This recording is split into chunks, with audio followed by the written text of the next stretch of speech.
Hello, good morning, my dear student. Good morning, sir. How are you? I am fine, sir. And what about you? I am also very fine. Today we are going to see 3.1 If, the poem from the textbook for 10th class. This poem is written by Rudyard Kipling, very famous poet. In this poem we have already studied the first stanza. Today we are going to start the second stanza. Okay? From the second and third stanza we are going to study today. There are some new words in this stanza. At first I would like to read this poem. If you can keep your head when all about you are losing theirs and blaming it on you. If you can trust yourself when all men doubt you, but make allowance for their doubting too. If you can wait and not be tired by waiting or being lied about, don't live in lies. Or being hated, don't give way to hating, and yet don't look too good nor talk too wise. Second stanza here. If you can dream and not make dreams your master. If you can think and not make thoughts your aim. If you can meet with crime and disaster. If you can and if you treat those two impostors just the same. If you can bear to hear the truth you have spoken, twisted by means to make a trap for truth. If you can talk with crowds and keep your virtue, or walk with kings nor lose the common touch. If you can, if neither foes nor loving friend can hurt you. If all men bound with you but none too much. If you can fill the unforgiving minute with 60 seconds worth of distance run.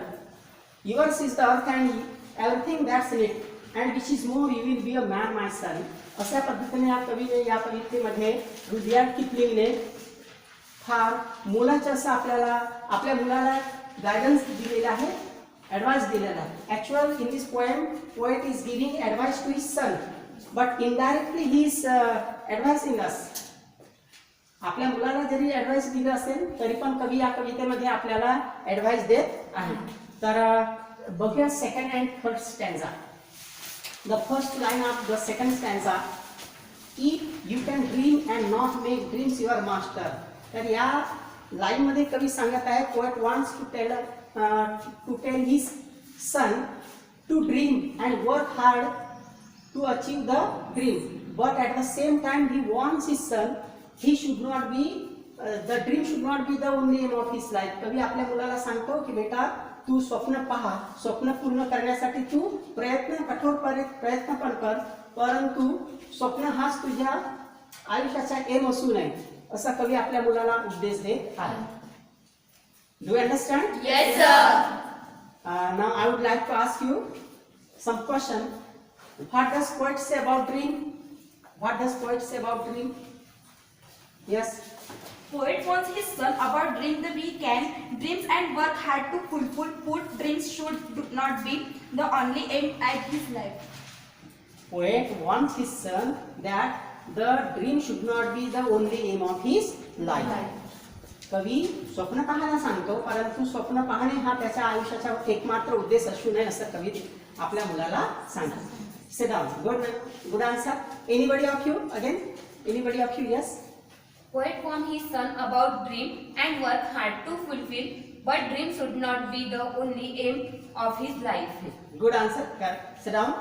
Now, in the second line, poet wants to tell us and to his son also. कवी आपल्या मुलालाही उपदेश देत आहे, सोबतच आपल्याला पण उपदेश देत आहे की if you think and not make thoughts your aim. तर कवी आपल्या मुलाला सांगत आहे, अर्थातच आम्हाला पण सांगत आहे की आपण विचार करायला पाहिजे, परंतु विचारामध्येच आपण हरवून जाऊ नये, त्याच्यामध्येच आपण गुरफटून जाऊ नये, त्याच्यामध्येच आपण बिझी असू नये. आपण त्यासोबतच कृती देखील करावी, फक्त विचार करून चालणार नाही. तर in the second line poet wants to tell us and as well as to his son that we should think but we should not be lost in thought. तर या ओळीमध्ये जर प्रश्न केला की what does poet say about think, what does poet want to say about? Yes. Poet says that we should think but should not be lost in the thoughts. Poet wants to tell us to think but we should not lost in thoughts. Good answer. तर अशा पद्धतीने या कवितेची ही दुसरी second स्टँडर्डची दुसरी line आपण बघितलेली. आता बघूया third line. If you can meet with crime and disaster. Triumph, आता हा नवीन शब्द आहे triumph, TRIUMPH. Triumph means victory, victory और सक्सेस, सक्सेस, यश. And disaster, disaster, disaster means defeat, defeat और फेल्युअर किंवा अपयश. कवी आपल्याला सांगत आहे की if you meet with time and disaster, जर आयुष्यामध्ये तुम्हाला यश मिळालं किंवा अपयश मिळालं तर don't worry about that. You should treat with this to imposter just the same. Imposter, कवीने याला काय म्हटलं? इम्पोस्टर म्हटलं. इम्पोस्टर, इम्पोस्टर, इम्पोस्टर म्हणजे डिसिवर, डिसिवर, फसवणारा. तर poet says that these are the imposter. Triumph and disaster means triumph and victory and success, they are the imposter.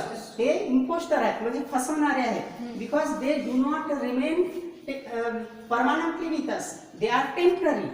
यश आणि अपयश म्हटलं तर हे काय आपल्या आयुष्यामध्ये नेहमी जसेच्या तसे कायम राहत नाही, हे नेहमी बदलत राहतात. कधी यश मिळते तर कधी अपयश मिळते. हे संस्कृतमध्ये एक श्लोक आहे की सुख स्थानांतरम दुःख, दुःख स्थानांतरम सुख, न नित्यम लभते दुःख, न नित्यम लभते सुख. तर हे आयुष्यामध्ये नेहमीसाठी अपयश टिकून राहत नाही किंवा नेहमीसाठी यश आपल्या जवळ टिकून राहत नाही, हे एक जात राहतात. आणि म्हणून कवी इथं सांगत आहे की treat those two imposters just the same, means we should give the equal importance to success and failure. कवी आपल्याला सांगतो की समभावनेने या यशाचा किंवा अपयशाचा तो स्वीकार कर. कवी आपल्या मुलाला सांगत आहे, अर्थातच आपल्याला सुद्धा उपदेश करत आहेत कवी की तुमच्या आयुष्यामध्ये जर तुम्हाला यश किंवा अपयश आलं तर त्या यशाला पचवण्यासाठी समभावनेने त्यांना स्वीकार करायला पाहिजे असं कवी आपल्याला सांगत आहेत. Poet wants to tell us to be very equal, you should give equal importance to victory and success. Now इथं क्वेश्चन तयार होईल की what does poet say about victory and success? Yes, We should treat them equal importance and should be unaffected in both the situation. हा, we should be unaffected in both the situation. म्हणजे कवीच्या मताप्रमाणे आपण दोन्ही परिस्थितीत सम असायला पाहिजे. Good answer. Poet says these are the two imposter. These are the two imposter. आता प्रश्न असा तयार होईल की what does poet say to the imposter? Imposter कवीने कशाला म्हटलं आहे? कशाला म्हटलं imposter? Yes, Triumph and disaster. हा, ट्रायम्फ अँड डिझास्टर यांना कवीने काय म्हटलं? इम्पोस्टर म्हटलं. Understand? Yes, sir. They are the illusion in our life. हे सगळं यश आणि अपयश म्हटलं तर कवीच्या मताप्रमाणे हे सगळं आपल्या जीवनातील भ्रम आहे. इल्युजन आहे. इल्युजन मीन्स भ्रम. इल्युजन मीन्स भ्रम. हा आपल्या जीवनातील भ्रम आहे. यश आणि अपयश हे कधी आपल्यासोबत टिकून राहत नाही आणि म्हणून कवीने याला इल्युजन असं म्हटलं आहे. Poet says that all these are the imposters, they are the illusion, and that's why we should not give more important to success or to defeat. ठीक आहे. If you can bear to hear the truth you have spoken, जे तू सत्य बोलला आहेस तर ते twisted. Twisted चा अर्थ आहे चेंज. Twist चा अर्थ आहे चेंज, चेंज, चेंज किंवा distort, distort, distort किंवा मिसयूज, मिसयूज. जर आपण बोललेले सत्य ट्विस्ट केलं, कोणी केलं? KNAVE, Neves. नेव्स म्हणजे dishonest people. Honest people. Honest people, dishonest people. जर अप्रामाणिक लोकांनी आपण बोललेल्या सत्याला काय केलं? मिसयूज केलं, त्याचं चेंज केलं, त्याचा डिस्टॉर्ट केला, त्याला त्याचा अर्थाचा अनर्थ करून सांगितला. फॉर देअर सेल्फ ॲडव्हान्टेज, त्यांच्या स्वतःच्या फायद्यासाठी डिसऑनेस्ट पीपलनी म्हणजे अप्रामाणिक लोकांनी जर आपण बोललेल्या सत्याला विकृत करून सांगितलं आणि हे जर तुमच्या कानावर पडलं आणि त्याला जर तुम्ही सहन करू शकले तर, असं कवीनं म्हटलं आहे. तर इथं काही प्रश्न बघून घेऊया. What should you bear? What should you bear? Yes. To the truth we have spoken, changed by caves to make a trap for fools. Yes, correct. Sit down. Anybody again? Yes.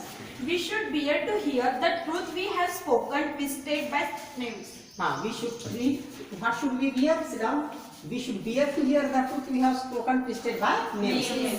तर या ओळीमध्ये जसं उत्तर आहे तो जसाचा तसं तुम्ही समजा परीक्षेत लिहिलं तरी you will get full credit. ठीक आहे, तुम्हाला पूर्ण क्रेडिट मिळेल. किंवा तुम्ही आपल्या शब्दात ते सांगू शकता की whatever we have spoken and it is misused by the dishonest people, and whenever you will hear that at that time if you can bear all of these things, जर ह्या सगळ्या गोष्टी तुम्ही सहन करू शकता. What does knave do? नेव काय करतात कवीच्या मताप्रमाणे? Yes. Twisted the truth. Twisted the truth म्हणजे आपण बोललेल्या सत्याला ट्विस्ट करून टाकतात, म्हणजे त्याचा अर्थाचा अनाशा करून टाकतात. ठीक आहे, गुड आन्सर.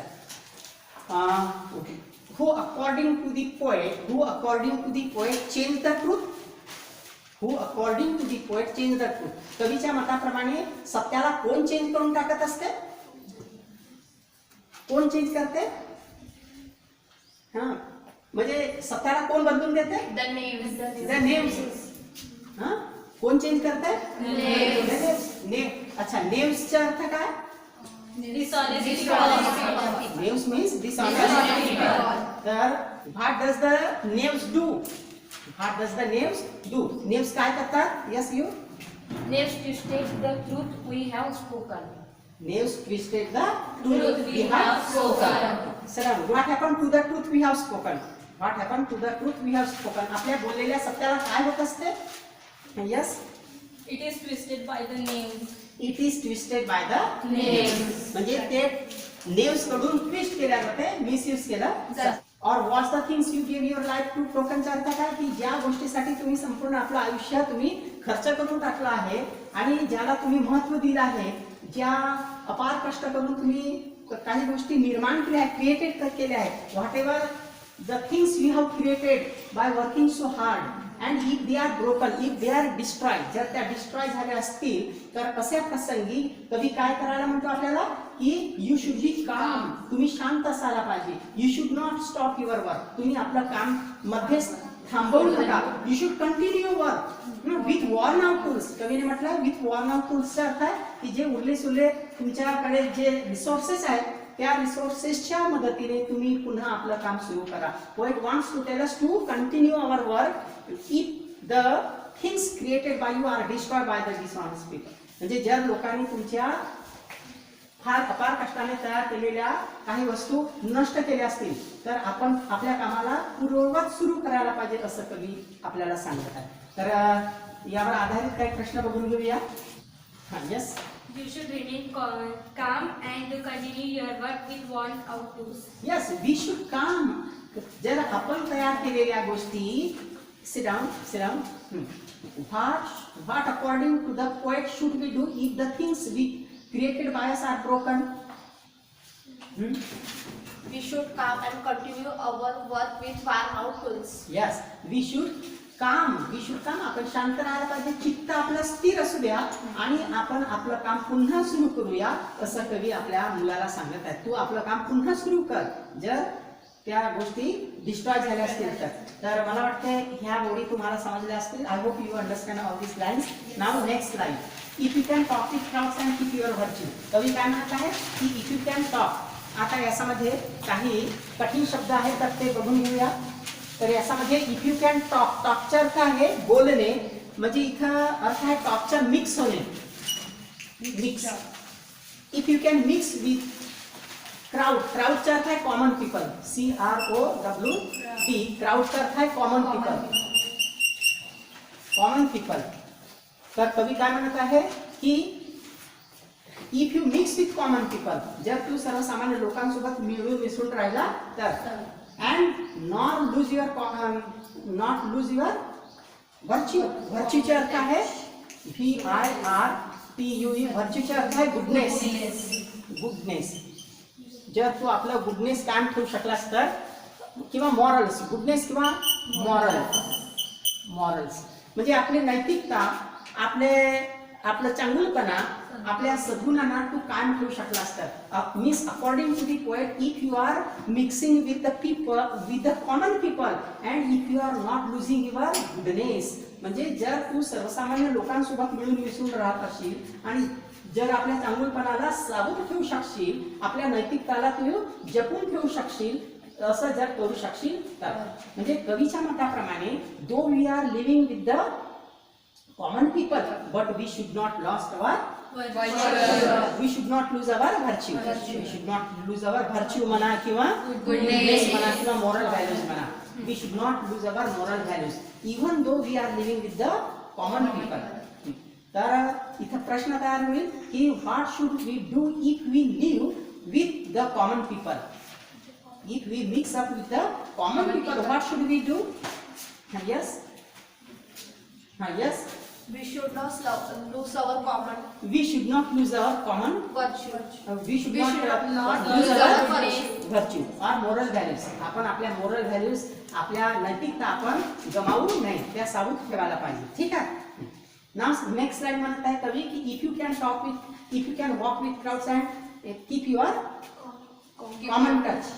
जर तू सर्वसामान्य लोकांसोबत म्हणजे गरिबांसोबत, श्रीमंतासोबत जर राहत असशील आणि सोबतच if you remain to keep your contact with the common people means poor people.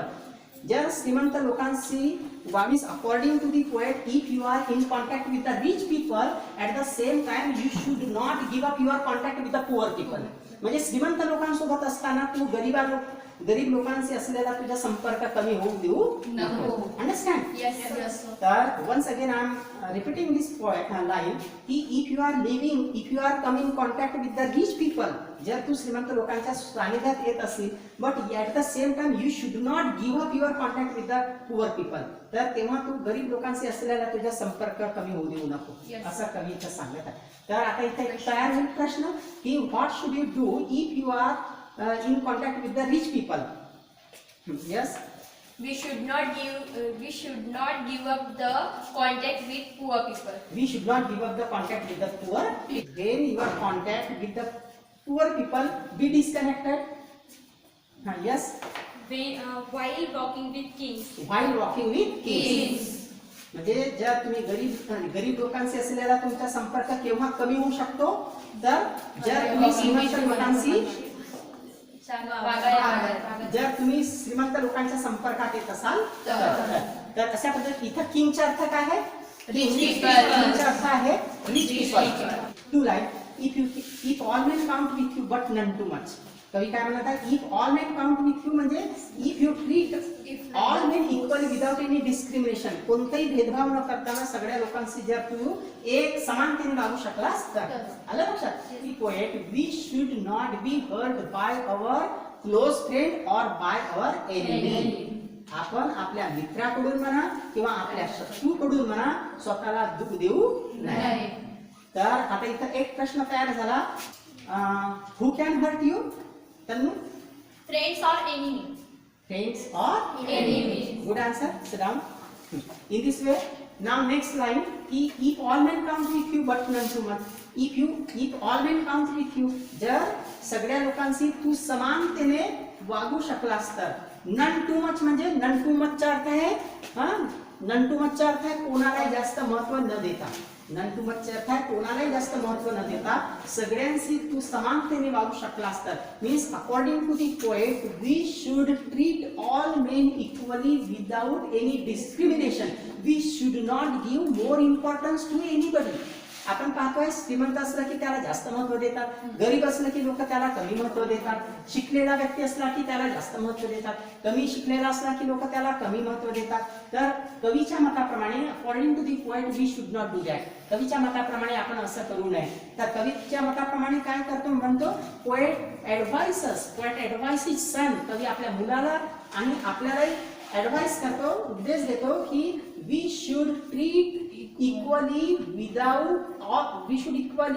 Treat all men without any discrimination, कोणत्याही प्रकारचा भेदभाव न करता आपण समानतेने वागायला पाहिजे. And we should not give more importance to anybody. We should not give more importance to anybody. Treat with if you count all मेनचा अर्थ आहे की treat all men equally. Treat all men Equally. तर in this way आता यावर काही प्रश्न बघून घेऊया. How should we treat with all men? How should we treat with all men? Yes, you. We should treat equally without any discrimination. We should treat equally without any Discrimination. Sir now इथे एक verbal प्रश्न विचारतोय. Should we treat equally with all men? Yes. Yes, we should treat equally Yes, to all we men. should treat equally all men. आता दुसरा प्रश्न एकदम साधा प्रश्न विचारतो. तुम्हाला सांगायचं आहे ट्रू और false. We treat all men equally. True or false? मालूम? We should treat equally with all men. True or false? Yes, आगे से. True. It is true. ठीक. तर पोएट काय म्हणतो आहे की if you use the every moment of your life, जर तू आपल्या आयुष्याच्या प्रत्येक मिनिटाचा जर उपयोग करू शकलास तर, and if you can fill the unforgiving minute with 60 seconds worth of distance run, म्हणजे जर हे वेळ कसा आहे फार वेगाने पुढे पुढे जात आहे, तर पुढे जाणाऱ्या प्रत्येक मिनिटाचा प्रत्येक सेकंद जर तू उपयोग करू शकलास तर असं कवीला म्हणायचं आहे. तर तेव्हा काय होईल? Yours is the earth, yours is the earth and everything that's in it. तर हे जग तुझंच आहे आणि जगातील प्रत्येक गोष्ट तुझी आहे, म्हणजे तू या जगाचा मालक होऊ शकशील. जर means according to the poet, if the son fulfil certain condition he will be a true human being. जर काही ठराविक कंडिशन जर पूर्ण केल्या तर तो या जगाचा मालक होऊ शकतो. He may be successful human being in the world. तो जगामध्ये एक यशस्वी व्यक्ती म्हणून गणला जाईल असं कवी इथं सांगत आहे. पुढे म्हणत आहे can which is more you will be a man my son. आणि एवढंच नव्हे तर which is more you will be a man my son म्हणजे you will be a true human being, you will be a better person, you will be a master of earth. या जगाचा तू स्वामी होशील असं कवी यामध्ये सांगत आहे.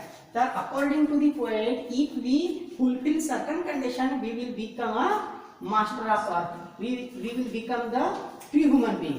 तर इथे एक प्रश्न आता की when you will be the true human being, when you will be the true human being,